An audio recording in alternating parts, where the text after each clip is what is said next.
Ladies, gentlemen, and everything in between, please welcome to the stage your host for this evening, Mr. Darius Davies.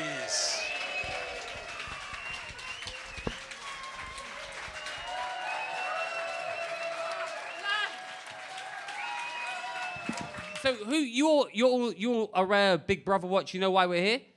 Yeah, we're all kind of you understand that we're living under the flipping glare of the draconian government just fucking tracing your bank accounts, tracing your mobile phone, just fucking tracing you wherever you go. Like I was in Leicester Square and it's got like face recognition now by the police, and everyone's like, when it comes to stuff like this, oh, if you've got nothing to worry about, why do you care if they track you? It's like, bitch, I do have stuff to worry about. You ever fucking consider that? I don't pay taxes, I embezzle fucking everything, and I look at a shitload of illegal stuff. I don't want to be fucking being tracked online. Yeah, I've got shit to worry about, right? Fuck off. You can't even let someone pay money into your account now. They got to sign in to pay money into your account. I had to go to Bourke and say, look, bitch, if anyone wants to pay money into my account, you let them pay fucking money into my account. I don't give a fuck if Khomeini himself comes over from Iran and goes, Allahu Akbar, and tries to, you take the fucking money, right? Take it. Fucking joke. Stop following me around. So that's why we're here. That's why I'm here. I mean it. And Amy, I don't know why you're here. Like someone's tried to sell knockoff Chanel or some shit. It's me. I tried to sell the knockoff Chanel. What's your most popular selling perfume? You wouldn't know it. Fuck you. Fuck you, Amy. It's the kind of shit I don't need. How dare you tell me I wouldn't know it? You don't know. I might be the biggest perfume connoisseur in the whole wide world. Yes, I am. What are you looking at? And I'm not dressed like this guy. What the fuck are you? Look at me. It's actually, you're quite handsome. So, but look a bit gay. Gay? Yeah, he's gay. He doesn't know about women's perfume. My gaydar's on point. Listen. Yeah, no, it's not a gin and tonic. It's the way you were looking at my crotch. And I'm down for that. But Amy, you will never insult my knowledge of perfume ever again. What is the most best popular selling perfume that you sell? Complex, Bourke. Yeah. I'm fucking wearing Complex by Bourke right now. Why do you think he's staring at my crotch? He's like, damn, he smells good. Obviously, I've never heard of Complex by Bourke. What kind of mad what perfume shop do you work for? I'll kill you. What perfume shop do you work for? The expensive one. We're going to bring on the brilliant Nick Dixon. We're going to have a good time. Are you up for a good time tonight, ladies and gentlemen? Drinks down, drinks down, drinks down, drinks down. Are you up for a good time tonight, ladies and gentlemen? Start the applause, please. Ollie, bring it round, bring it round, bring it round. All the way to Emma. Louder, louder, louder. And the whoops and cheers. Welcome, Nick Dixon.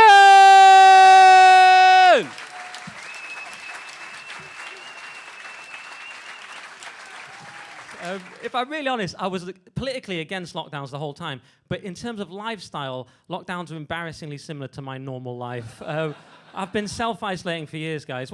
Wasn't called that back then. It was just called mental illness. But I've been like, honestly, I've been washing my hands obsessively for years, trying not to leave the house or socialize. Everyone said I was a loser. Turns out I'm a pioneer. Okay.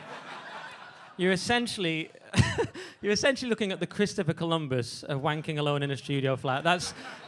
I'm joking. I've got a one-bedroom now. Doing well. What a weird time in hindsight. That clapping for the NHS, that was a bit weird, wasn't it? That was a bit cringe in hindsight, wasn't it? I did it. You know, I'm not a monster. I did it, guys. I did it once. You know what I mean? They got the idea. You don't need to keep doing it, do you? I thought I'd get involved with my neighbours, be nice. I did it once. Some of you will get this. I did it, but I did it a little bit differently. What I did the clap like everyone, but I just slowly turned my back to indicate my preference for an insurance-based system. Yeah, it was like a one-man protest. I was like, I stand with Switzerland, you know, and Germany to some extent. But yeah, it was that. I think they got it because I got a couple of death threats under the door. So I think people understood. But you expect that now in London, don't you? I even did a clap for Boris. Do you remember that? That moment when Boris nearly died, and it seemed like a bad thing at the time because because we didn't know what it was going to do to the country. And I'm joking, guys. I like Boris again now that people hate him. And but he did do that first lockdown, and I was pissed off about it. But I did do the clap for Boris. And I mean, I live in North London, so I did it alone in my flat with the blinds down. Do you know what I mean? I'm not an idiot. I don't want to get stoned to death with sourdough bread. Do you know what I mean?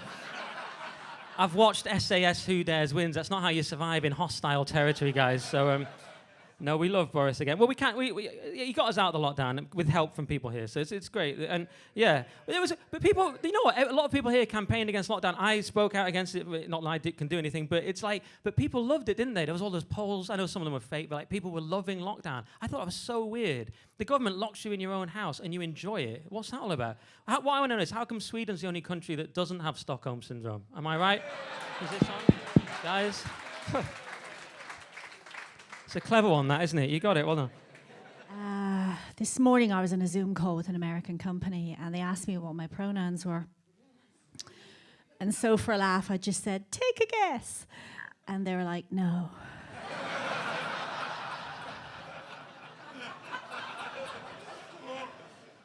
We don't want to make assumptions about your gender in case we offend you. So then I said, well, if you're talking directly to me, then obviously you're going to use the first person pronoun you, singular. But if you're talking about me or referring to me, then you're a gossipy little bitch who needs to say it to my fucking face.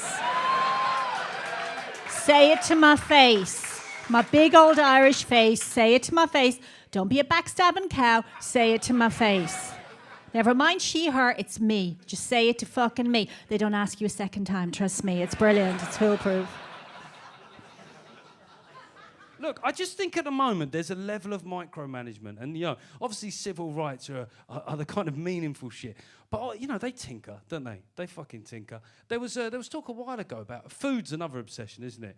They want to decide what food you eat. There was a genuine policy being considered that no single pizza could be more than 928 calories, right? Yeah, well, there's a very simple way around that, isn't it? You go, all right, I'll just have another one of those pizzas.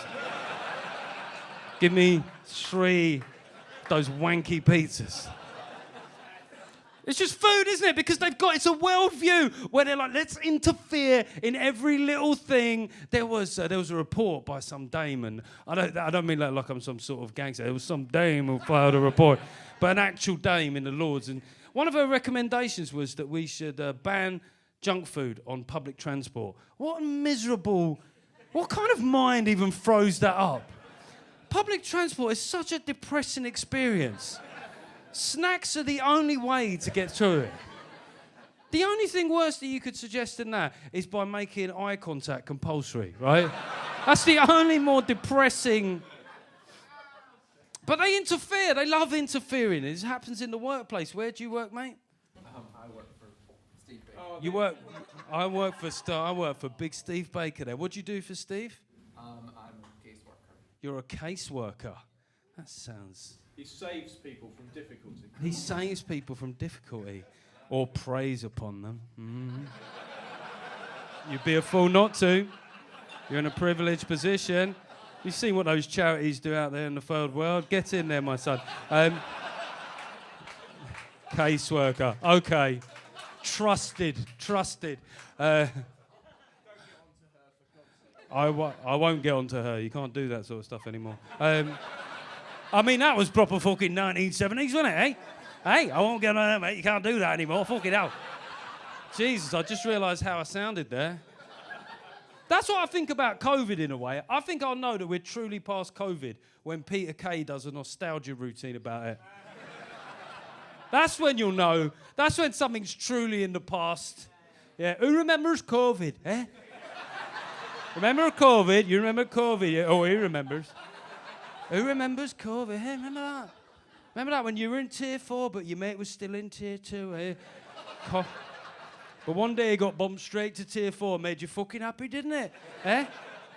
Who remembers NHS app? Eh? Remember being hungover, hoping to fuck to get pinged, eh? Oh. Hey, garlic bread, come on. It is. Look, some of the stuff that we did, some of the mitigations, I think we'll be able to justify, some not. I mean, some of the stuff was just fucking stupid, wasn't it? You know, like I mean, when your grandkids ask you, so Granddad Geoff, what did you do to fight the virus? Well, son, made a lot of sacrifices. We still went to restaurants, but there was a one-way system in the restaurants. And we went to toilet one way, but we came back a different way. With no sacrifice was too great. Sometimes if you saw a geezer in a petrol station that had forgotten his face mask, he'd just put his T-shirt up over his face. Which definitely helped stop the virus. Definitely was an effective thing to do. I love getting, I just keep hearing somebody like smashing glass out the back. Every time it's like, Bethnal Green's rough. Did it? Do you live here or something? Yeah. Oh, do you? What you been smoking? He's like, yeah. Yeah. Where'd you live? Seriously. Oh, do you really? I thought you were taking a piss. Oh, okay. Used to be rough. Okay. But you're still here still. Okay. We'll have a conversation after the show. I'm busy working. No, I'm joking. Did it really? Okay. Because I got robbed here about 10 years ago. It's rough. I like his reaction. He's just like, yeah. That's what's up.